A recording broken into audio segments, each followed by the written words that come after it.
On Christmas Day 1996, 32-year-old Patty Vaughn left her home in Lavernia, Texas and never came back. Her car was found 15 miles from her house, but her body was never discovered. The only thing that she left behind were bloodstains all around her house and 3 children, all who were playing in their house at the time, and didn't notice she was gone until hours later. In 2001, the Merlin family was attending a small Christmas party in Denver. A Santa Claus was hired anonymously to come in and hand out presents to the children at the party. It was seen by many attending the party that the Santa Claus whispered something into one of the Merlin sons' ears when he was sitting on his lap. A few minutes after the Santa said his goodbyes and left the party, the young Merlin boy left the firehouse that was hosting the party as well, only to never be seen or heard from again. The anonymous Santa also disappeared without a trace. Tracy Mertens moved from Birmingham to Rochdale with her boyfriend Joey Cavagna and their 2 young children. On December 23rd, she went back to her old flat to fetch some things when 2 men came inside the flat and abducted her. The men took her to the town of Eaton, placed her on the steps in front of a church, and burned her alive.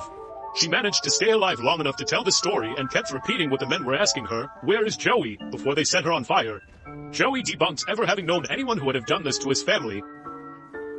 19-year-old Rhonda Henson was murdered on December 22nd, 1981 after attending a company Christmas party. She died from someone firing a bullet that traveled through the trunk and driver's seat and then into her heart.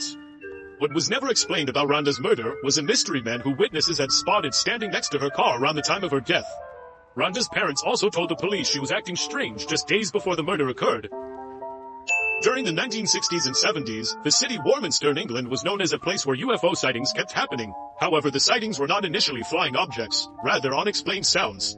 The most curious case was of Marjorie By, who was on her way home from a Christmas church service when she was knocked to the ground and paralyzed by the strange vibrating noises.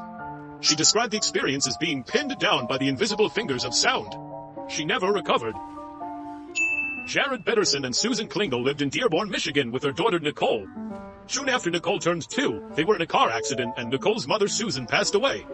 Jared then remarried to a woman named Barbara with whom he decided to move, but never saying where to exactly to his family or his late wife's family. Ever since that move, Nicole was never seen again, and Jared and Barbara were only found after they both committed suicide 20 years later. The only thing left behind them was a note saying they were sorry for all they've done.